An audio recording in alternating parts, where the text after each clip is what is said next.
Islampur college পরিদর্শন করলেন সংরক্ষিত মহিলা আসনের সংসদ সদস্য নাদিয়া পাঠান পাপন এমপি। তাসলিমা খন্দকার নুসরাত। আমাদের নিজস্ব প্রতিনিধির পাঠানো প্রতিবেদনে বিস্তারিত দেখুন।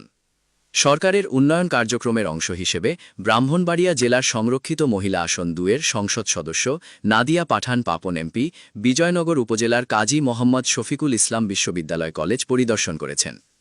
কলেজের মাঠের উন্নয়ন ও শিক্ষার্থীদের খেলাধুলা ও শিক্ষা কার্যক্রমের অনুকূল পরিবেশ নিশ্চিত করতে তিনি মাঠে মাটি ভরাটের জন্য 1,70,000 টাকা বরাদ্দ প্রদান করেন।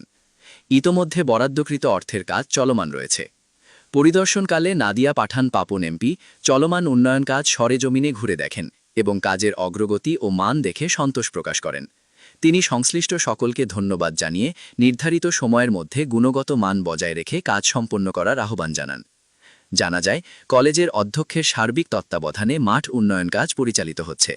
এই কাজে সহযোগিতা করছেন বুধন্তি ইউনিয়ন বিএনপির সিনিয়র যুগ্ম সম্পাদক ও কলেজের বিদ্যোৎসাহী সদস্য আজিজুর রহমান হেলাল, বিজয়নগর উপজেলা যুবদলের যুগ্ম আহ্বায়ক ও কলেজের অভিভাবক সদস্য মিয়া এয়ার মোহাম্মদ খালেদ রাসেল এবং বুধন্তি ইউনিয়ন বিএনপির ছাত্র বিষয়ক সম্পাদক ও কলেজের বিদ্যোৎসাহী সদস্য আবু ইউসুফ সাদ্দাম।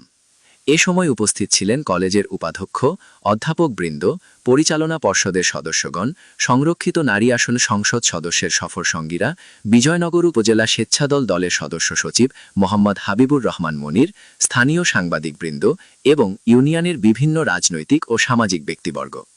স্থানীয়দের প্রত্যাশা, মাঠ উন্নয়ন কাজ সম্পন্ন হলে কলেজের শিক্ষা কার্যক্রমের পাশাপাশি খেলাধুলা, সাংস্কৃতিক অনুষ্ঠান এবং বিভিন্ন সহশিক্ষা কার্যক্রম পরিচালনায় আরও অনুকূল পরিবেশ সৃষ্টি হবে। পাশাপাশি শিক্ষার্থীরা একটি নিরাপদ ও আধুনিক ক্যাম্পাস সুবিধা ভোগ করতে পারবে।